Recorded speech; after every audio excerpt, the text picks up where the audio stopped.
What's the happiness? সুখ কি? আমরা সুখের মানদণ্ড মনে করি টাকা পয়সা। সুখ, অনেক টাকা আছে, গাড়ি আছে, বাড়ি আছে, এ আছে, ও আছে, এগুলো সুখের মানদণ্ড আমরা মনে করি না। এগুলো সুখ না, এগুলো মানুষকে সুখ দেয় না।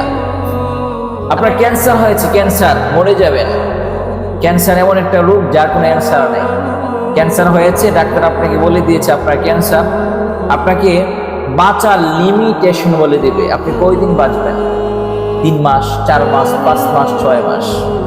কিন্তু আপনি অনেক কারি কারি টাকার মালিক, কত টাকা আছে আপনি জানেন না, কিন্তু এই টাকা দিয়ে আপনি আপনার জীবন বাঁচাতে পারবেন না। এই জন্য সুখ টাকার উপর নির্ভরশীল না।